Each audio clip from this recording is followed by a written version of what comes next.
Keynes, nas observações dele, ele vê que ah, uma redução no salário nominal, ela vai gerar descontentamento num trabalhador, né? Isso é, de fato, a gente vê que se digamos, está lá no seu emprego e o teu chefe vai vir falar que ele vai cortar o teu salário, você vai ficar brabo, vai ficar muito puto. Você vai querer procurar emprego em outro lugar e tudo mais, e até você encontrar, você fica até você encontrar outro e por aí vai.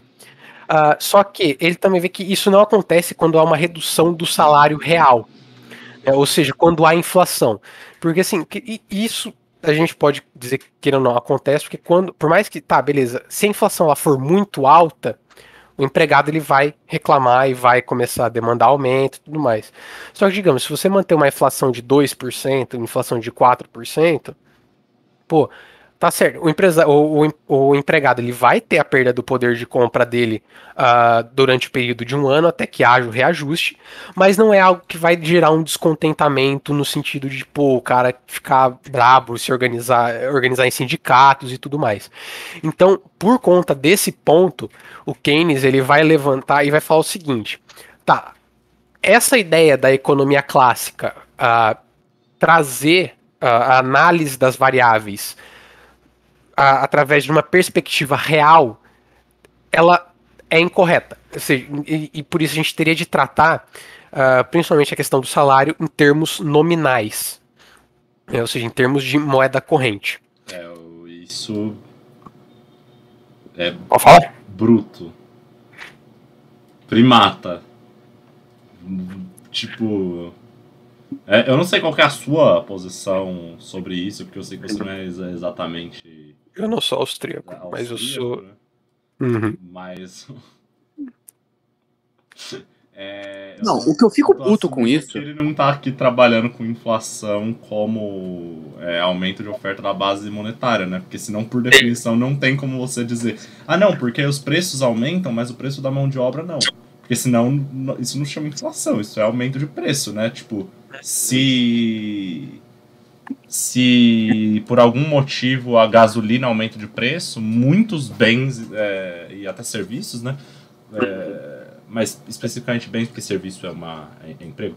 Então muitos bens vão ficar mais caros. Não significa que o mercado vai responder a isso dando um aumento de 6 meses para as pessoas, até porque se as pessoas respondem mal por ganhar nominalmente menos, imagina se elas literalmente sofrerem uma redução de salário, né?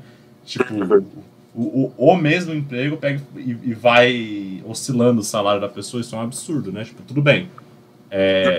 Serviços, no geral, especialmente se são serviços tipo trabalho de carteira assinada, tem uma elasticidade muito menor, né, do que em termos de preços do que bens. Bens flutuam muito mais facilmente.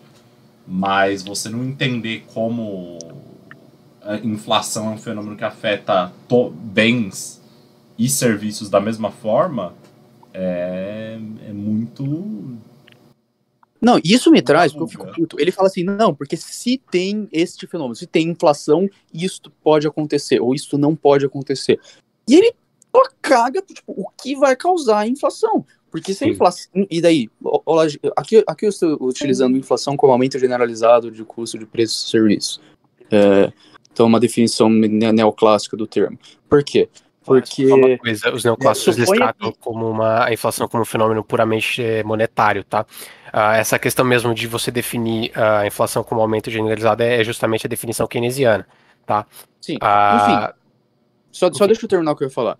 Por quê? Se essa inflação, entre aspas, foi causada porque você teve algum choque de oferta, teve alguma guerra, teve alguma queda de oportunidade porque você tem meios de produção que não estão mais funcionando, porque tem gente que morreu, caralho, obviamente que isso vai afetar as coisas diferentes se você tem só uma impressão monetária, entendeu?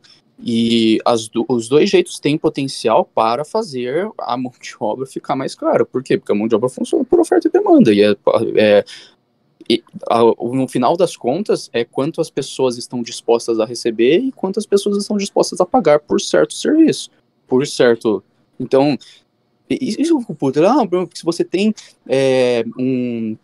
uma diminuição do salário real, mas não uma diminuição nominal, isso não acontece. Ou seja, inflação não vai causar tal de... Caralho, velho, o que está causando essa inflação? Você vai fazer uma análise sem olhar as causas do fenômeno para você entender, fazer uma análise completa, entender realmente como tudo afeta, todas as variáveis se afetam.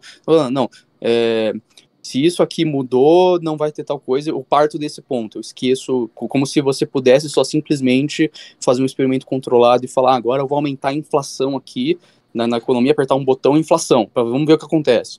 Como se isso não tivesse ter sido causado anteriormente por alguma outra coisa. De fato, esse ponto que você levantou é uma questão que também a galera neoclássica ela concorda com isso. No sentido de, pô, beleza, a inflação ela é causada por alguma coisa, mas aqui, só para a gente se manter, o texto de Keynes é uma observação que ele fez, né, que, de fato, no curto prazo, os neoclássicos vão falar que no curto prazo, de fato, você, quando tem essa inflação uma inflação baixa, que não, porra, não vai roer metade do poder de compra do cara num período de um ano, o cara ele não vai ficar puto. Talvez ele fique levemente incomodado, mas não para fazer com que ele, tipo, busque sair de fato de um emprego, buscar um emprego que pague mais.